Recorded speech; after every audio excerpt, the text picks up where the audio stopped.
Počuj ma, Idlersko, nechceš spolu zaútočiť na Samerovo? Ja viem, že už dlho sa snažíš o znovu obnovenie tvojej starej slávnej ríše. Priznaj si to. Mohli by sme si to rozdeliť 50-50 a tvoja krajina poslednou dobou stagnovala, takže si myslím, že je to výhodná ponuka. Však? Čo? Vy chcete na mňa útočiť? Idlersko, dúfam to nespravíš. Veď sme tie územné spory vyriešili. Velensko, keď na mňa zaútočíš, tak poviem Hornému Velensku, aby na teba zaútočil. A ty, Idlersko, na tvojom mieste by som nič nerobil, keď nechceš, aby tvoje hlavné mesto a prístavy skončili zle. Ty si sa o tom dozvedel? No nič, je asi na čase to realizovať. Hlásime čerstvé novinky z hlavného mesta Samerova, kde momentálne spadla raketa od Velenskej ľudovej republiky, ktorá týmto činom vyhlasuje vojnu Samerovej republike. Na stranu Velenska je veľmi pravdepodobné, že sa pridá Idlersko, ktoré si robí na pohraničie so Samerovom v Záľusku už niekoľko rokov.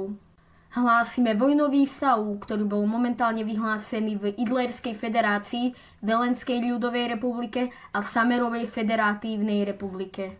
Čo? Prosím, Kastinsko, pomôž mi, ja to ekonomicky aj vojensky nezvládnem. Toto je ťažké sa takto rozhodnúť narýchlo, ale idem asi na tvoju stranu Samerovo, len mám z toho blbý pocit, keďže Velensko má silnú armádu a vie ma zničiť.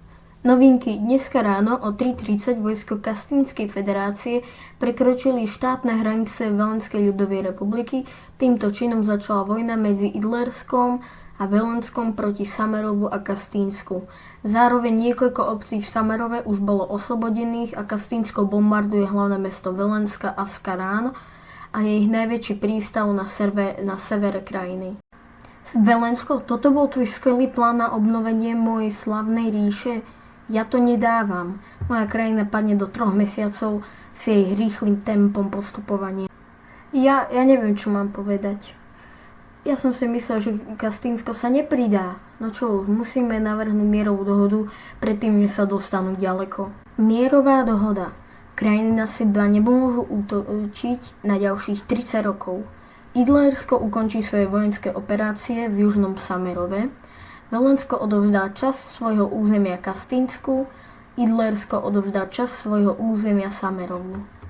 Koniec.